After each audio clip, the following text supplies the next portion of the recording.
series where we bring members of the Diving community on to talk about how we're impacting the tech ecosystem with diversity, equity, inclusion, and accessibility as our guide. I'm Sharice Johnson. I am the marketing director with Div Inc. And we are in the middle of our Meet the Founder series for our Social Impact Accelerator that's coming to a close this Thursday, December 7th at Demo Day at the Ion and here in Houston.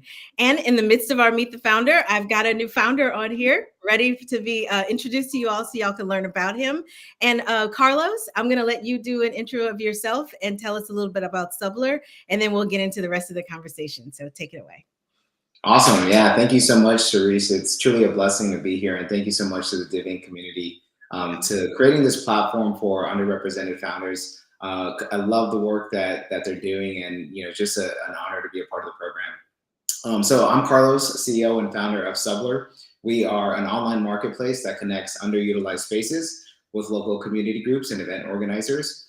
To give you a little bit more context, the problem that we're solving is that we saw that there's a lot of underutilized space. In fact, 23 billion underutilized real estate in the school sector. And so our focus is really how can we drive additional dollars towards schools and repurpose their underutilized and untapped spaces into thriving communities. So I'm excited to be a part of this conversation and just be able to have a platform to share what we're building. Yeah. So I got to ask, how did you get here? What was your background, or how did you come about this particular problem and then come up with this particular solution? Yeah, so I'll take a step back a little bit even further into why I decided to become an entrepreneur in the first place. So my family is naturally just, a household of entrepreneurs and educators. My dad actually started his own pool cleaning business when we were younger. So when I was in high school and even a little bit in college, we would drive around affluent neighborhoods, and I would be cleaning pools, literally cleaning pools. And so that was like my first step into entrepreneurship. After that, I started a career in finance and technology, taught myself how to code. And I always had this itch to want to develop my own business. But it wasn't until I finished my master's degree in New York, I came back to LA. I saw an opportunity to build something that I was passionate about. And throughout that process, I wanted to just change my network after grad school. So I wanted to do something that I loved. And part of that was through basketball. I started a meetup group with a men's meetup group playing basketball at like 6 a.m. on a Wednesday. And throughout that process, it was a good group of guys, but I realized I had a challenge in finding new spaces. And so as I dug deeper into it, I tell the story the first time I actually rented out that gym. It was tiled floor. I had to pay the supervisor in cash. And so I just figured out there had to be an easier way to find spaces. And the more I researched, I wasn't alone. There was a lot of event organizers, sports clubs who were just trying to find access to these spaces. And what really drove it home and really pushed me to solve this is with schools. So schools, facilities, they lend themselves to rentals, and they're already doing this on their own. Yeah. In fact, in California, lawmakers have already passed legislation where schools have to rent their spaces out to community organizers. And so our whole mission is really how can we build a place and a platform that can make it easier for schools to rent out their spaces. I truly believe that communities are built on the foundation of just having the space where they can connect, meet, and thrive. And so that's our goal at Subler. We want to make it easier for schools to rent out their spaces and help automate some of their existing rental business. Absolutely. Well, I will say, I mean, from what I know, school systems are historically and hard to crack into. It's something that I would imagine a lot of entrepreneurs imagine them being the ultimate enterprise client to bring on. And so trying to insert a new company into the market that is the education system, it had to been rife with challenges. And so I'm wondering, how did you approach that, knowing that schools were going to be kind of the biggest part of your business model? Yeah. And maybe just to kind of go deeper into that, I think like historically, which is true, is that whenever you're selling and pitching to schools, there's a longer sales cycle just because there's a lot of decision makers who need to be a part of those decisions. Where we've seen an opportunity is, I think I mentioned it earlier, but I come from a family of educators. So family within LAUSD, within charter schools, and myself, I actually am a board member for a private high school here in Los Angeles. So I found a niche where I could, connect with other board members and other principals in my area, where I can use the existing network and community that I have. So Mhm. that was one angle that I was actually able, just through interacting with folks who are in the same space as I was able to connect with them.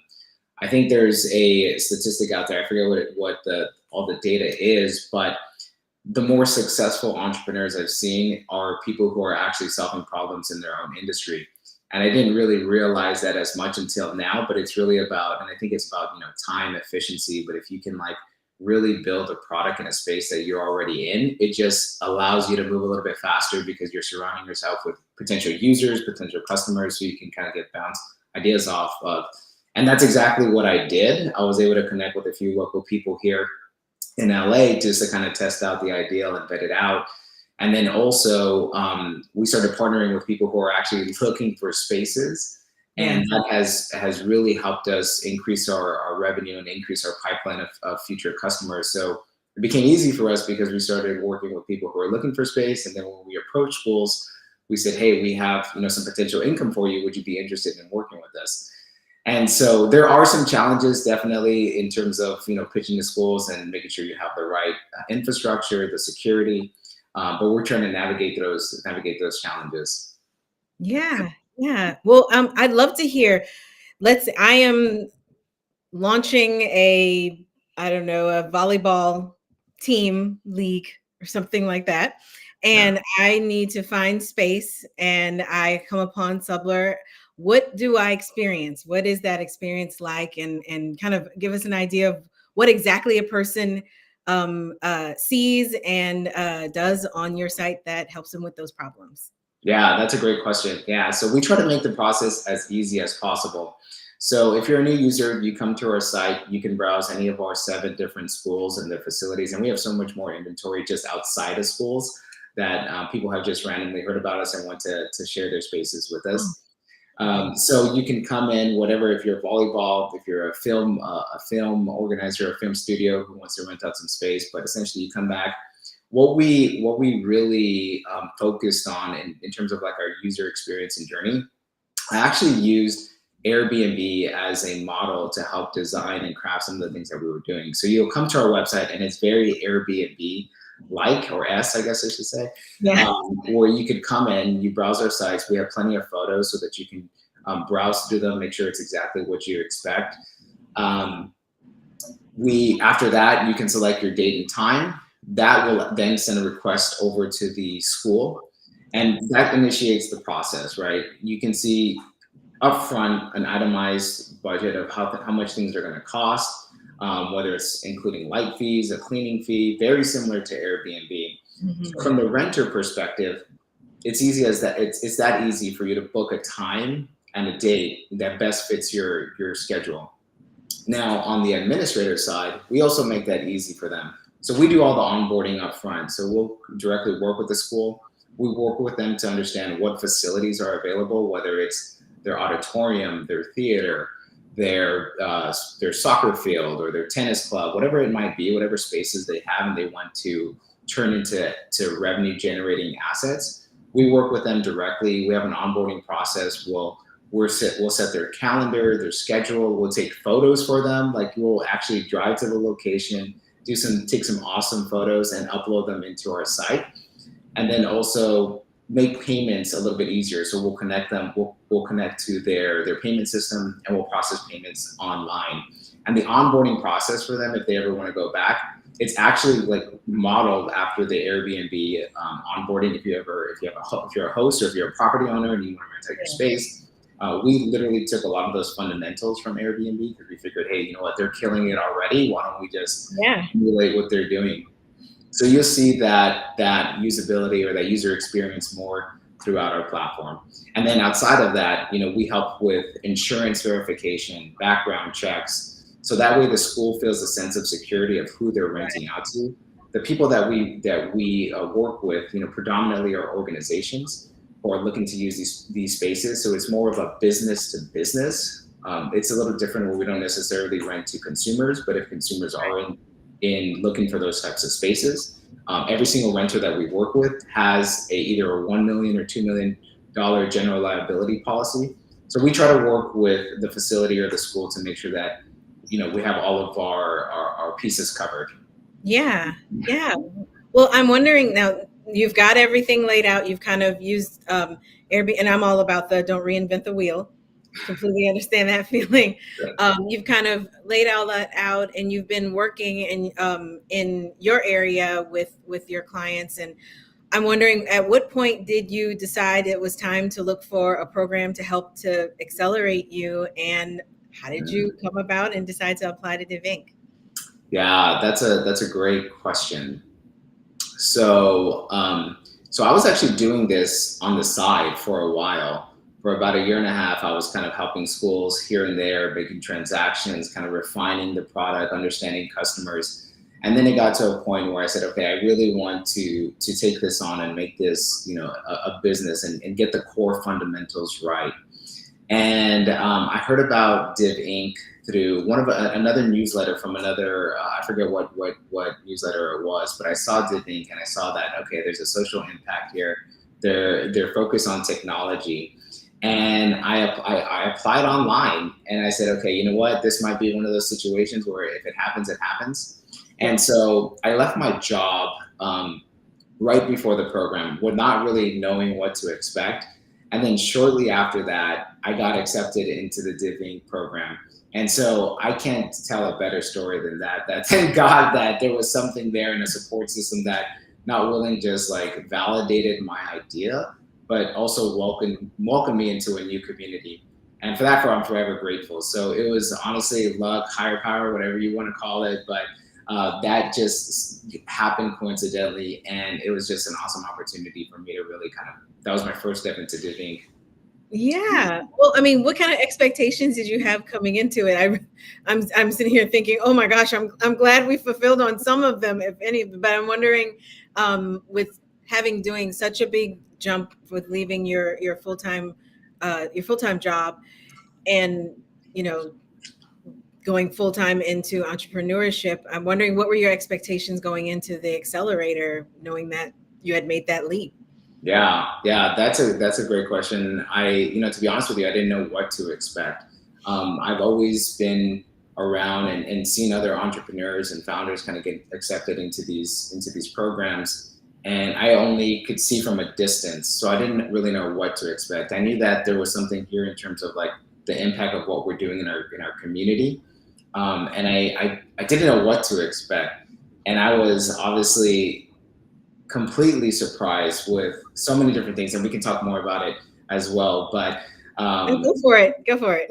yeah, I think I get pretty passionate about this one. So I think the biggest thing for me was like what attracted me most to the Div community was not just the social impact aspect of it, and not just the technology, because I need to surround myself with people who are in that tech space. I mean, I worked in corporate for over 10 plus years. And so Div Inc. and being around other entrepreneurs who are like-minded was something that I really wanted to be a part of. So having that, and not just that piece, but the most important part is being surrounded with other entrepreneurs and founders who actually look like me. Like there's not many of us in the tech space. And I think for me, that was, that's definitely a core value and part of the mission at Div Inc. And for me, that was one thing that, okay, if I can be a part of a program that not just helps me with my business, with my technology, but also my community and people who actually look like me. And that is just like, I mean, I can't ask for anything much more than that. And so going through the program, I thought it would just be, the basic fundamentals of like, talk to your customer, like, here's how you think about your business plan, your financial modeling, your go-to-market strategy. And it was that and much more. But on top of that, I think what I really valued the most, I know what I valued the most is the level, like we went so much deeper into, the purpose of why you're starting a company, figuring out things, who you are, having heartfelt conversations with other founders. Like everyone was super vulnerable to express what they were going through. And then on top of that was just the support system that we had, access to mentors. Sharice, you were awesome every single time that you gave us a presentation, and just like it felt like a family around the diving community, which was something that I've never experienced before, especially making a change from the corporate world into like this new, tech space. So that is something that like I'm forever grateful for sure. Well, that's really great to hear, and I know our programs team is going to watch this, and I'm sure they're going to feel the same way of just we're just so thankful to be here and to be able to work with founders like you throughout the program. So it's what we do. And I told Lydia and Brianna before I did in the midst of their interviews that's already aired that you're here now when you can't get rid of us. We're your That's right. family now. Perfect. Perfect. Yeah, you can't get rid of me either, hopefully. Well, while you've been going through the program, have there been any big pivots, any big changes for you, aha moments that you feel like you didn't see coming, surprises, anything like that? Yeah, no, totally, absolutely, and I think we're still going through some of those changes and big pivots. I think for me, one thing that kind of stood out, and I was working, pretty closely with Amanda at the time, and and Wes and so many other different people. But one of the things that I remember having a one-on-one with Amanda and JT, and we were kind of looking at pieces of the business. Okay, what's working, not what's not working. And what we discovered was like, okay, we have a process right now that is generating some revenue. We know it's working. Why don't we do that, a little bit more of that to help us? And so for me, it was, as a solo founder, I figured, okay, how do I can prioritize my time a little bit more, and what areas do I need to figure out and spend focus on? Yeah. And so coming out of that meeting, we left and we said, okay, like we outlined some goals and said by this time, within next week, let's try to hit these metrics. And by the way, Metric Monday is awesome because for those people who don't know, or if I can share, can I share Metric Yeah, Monday? go for it. It's fine. Okay. So, and Metric Monday is actually something I'm going to start implementing with other founders, just to maintain that level of Yeah. discipline. And so Metric Monday is just essentially every other week we come together as founders and we talk about what hypotheses and assumptions that we've thought about in our head, and then let's just try to go figure them out and see if we can hit those goals. So coming out of that meeting with Amanda and JT, we figured out like what I need to focus on and what goals I need to hit. And so that completely helped our business. I think we increased revenue by 2-3 times just by focusing on that one particular process that was working. So fast forward now, that has been a game changer for us. Yeah. And then secondly, taking a step now after we've gone through the entire curriculum of the program, we really see how can we improve our business even further, and really understanding how we can talk to our customers, get the feedback that the feedback that we want, so that we can improve our product. And then so in 6 months, I mean, I guarantee that probably what we're doing now is going to be looking completely different. So, but all important in impacting our business in a positive way. Yeah. Yeah. Well, you've mentioned a couple of times your fellow founders and the cohort as a whole. How's that been? How's that been kind of building this family within the larger Divink family? Yeah, I mean, it's been it's been amazing. Like so many different ideas. Like I'm for sure going to be a customer for each one of these businesses because they all have so many great ideas. And I think the thing is, like, we have such a diverse set of founders and so many different experiences. Where if I'm struggling in one area, I can connect with them or put something in our Slack channel and say, hey, has anybody done this before? Yeah. It's been awesome because so many great founders like Brianna with Culture Lancer, we saw that she was connected with somebody else who is an SEO expert.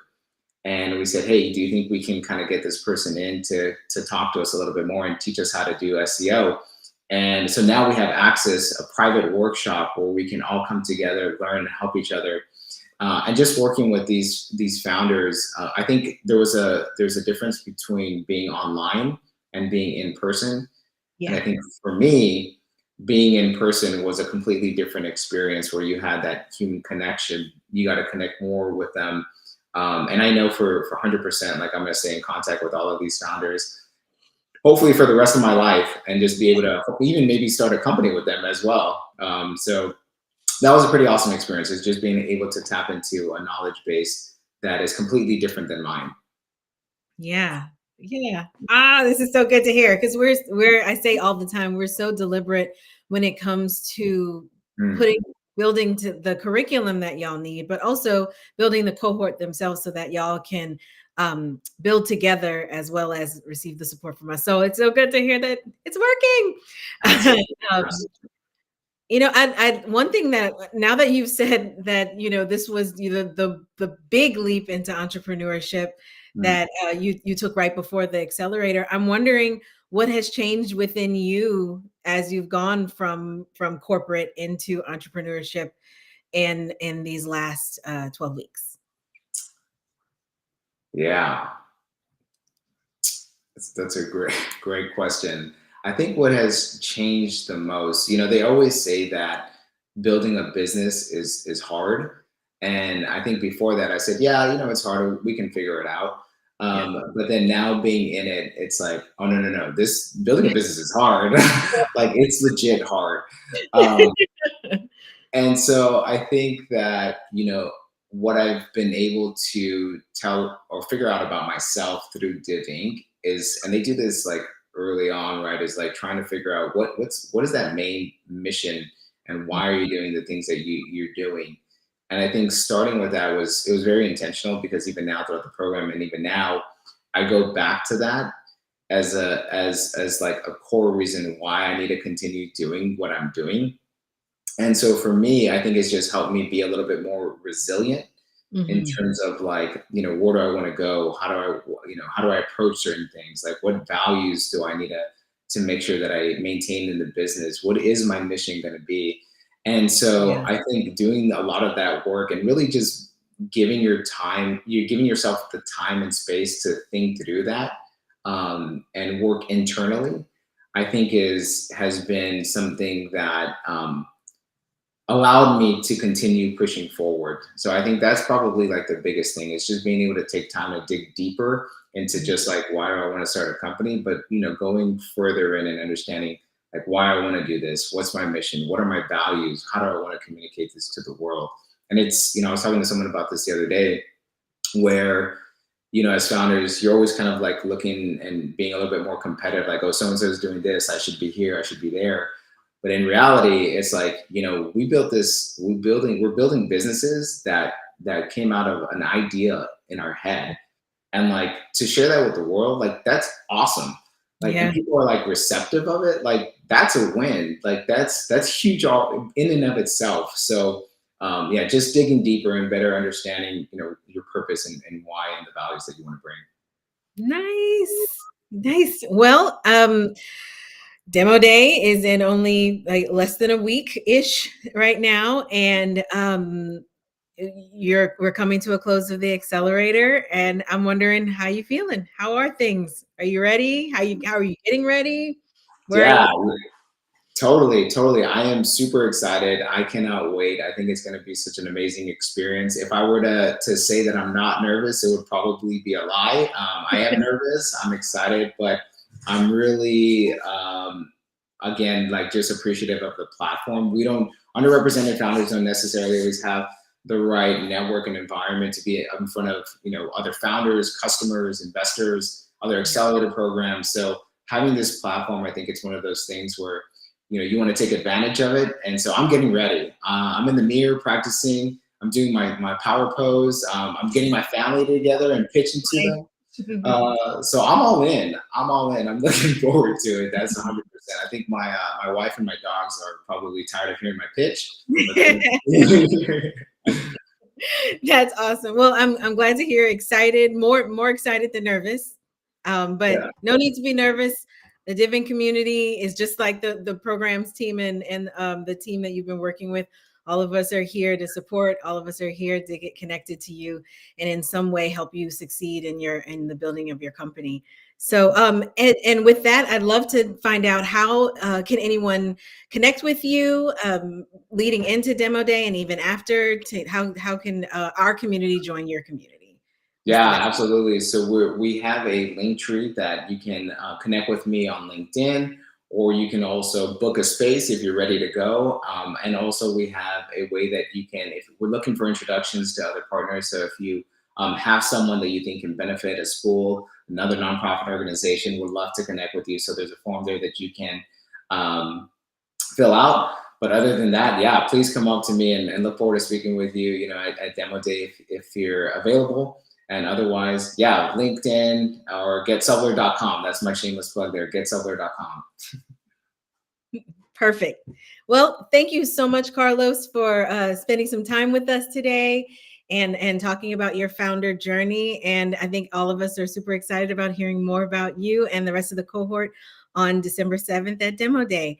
So thank you all for watching this episode, and we will have a few more coming up between now and December 7th. So look out for us, follow us, so that you'll be in the know of the next episode airing. And until then, y'all have a great day. Bye. Thank you.